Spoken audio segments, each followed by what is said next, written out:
Upper motor neuron, UMN, and lower motor neuron, LMN, lesions can lead to specific patterns of pathology and clinical manifestations. Here's an overview of the common pathologies associated with UMN and LMN lesions.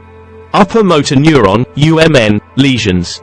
1. Corticospinal tract degeneration. UMN lesions in the corticospinal tract can result from conditions like stroke, multiple sclerosis, or spinal cord injury.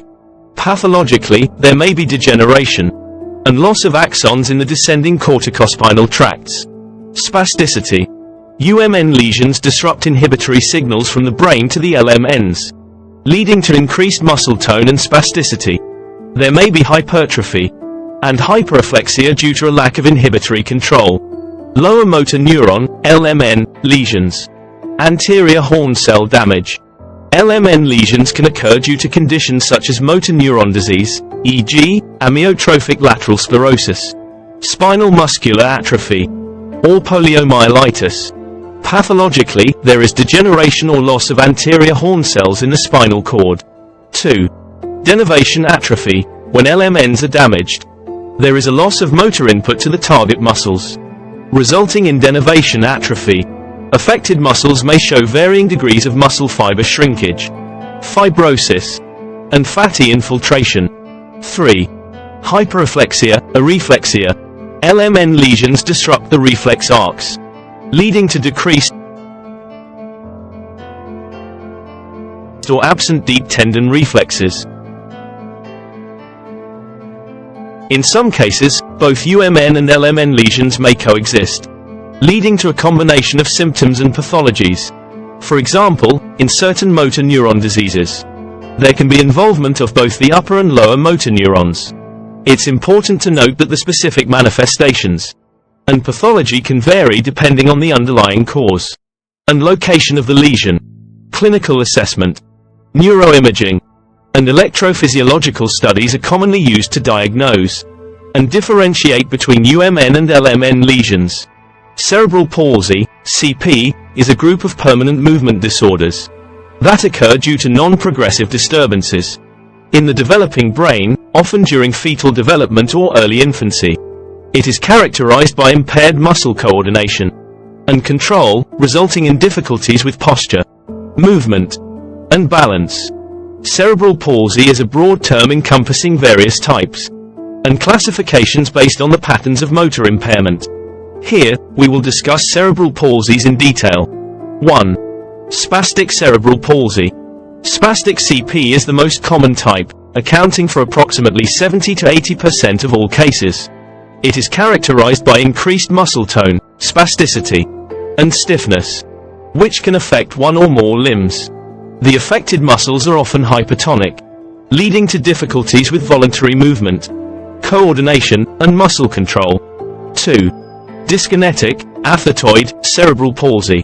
Dyskinetic CP accounts for about 10 to 20% of cases. It is characterized by involuntary, uncontrolled, and abnormal movements. The movements are often slow, writhing, and twisting, affecting the face, limbs, and trunk. Athetoid CP is caused by damage to the basal ganglia or other areas involved in motor control. 3. Ataxic cerebral palsy. Ataxic CP is the least common type, occurring in approximately 5 to 10% of cases. It is characterized by problems with balance, coordination, and depth perception. Individuals with ataxic CP may have difficulty with fine motor skills, such as writing or buttoning a shirt. They may also have an unsteady gait and tremors. 4. Mixed cerebral palsy. In some cases, a person may have a combination of spastic, dyskinetic, or ataxic features, resulting in mixed CP. The presentation and severity of symptoms can vary widely, depending on the specific combination of motor impairments. In addition to these primary classifications, cerebral palsy can be further categorized based on the distribution of motor involvement. Monoplegia, only one limb is affected. Hemiplegia, one side of the body, arm and leg, is affected. Diplegia, typically, both legs are more severely affected than the arms. Quadriplegia, all four limbs, as well as the trunk and face, are affected. The severity of cerebral palsy can also vary, ranging from mild, where the individual may have minor motor impairments, to severe, where the person may have significant limitations in mobility and daily activities. The causes of cerebral palsy are diverse and can include prenatal factors, such as maternal infections, genetic conditions, or brain malformations. Perinatal factors, such as birth asphyxia or premature birth. And postnatal factors, such as infections, head trauma, or stroke. Management of cerebral palsy typically involves a multidisciplinary approach, including physical therapy, occupational therapy, speech therapy, assistive devices, such as braces or walkers, medications to manage spasticity or other associated conditions, and sometimes surgical interventions to address specific musculoskeletal issues.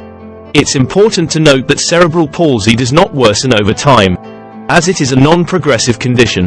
However, the associated symptoms and functional abilities can change as the individual grows and develops.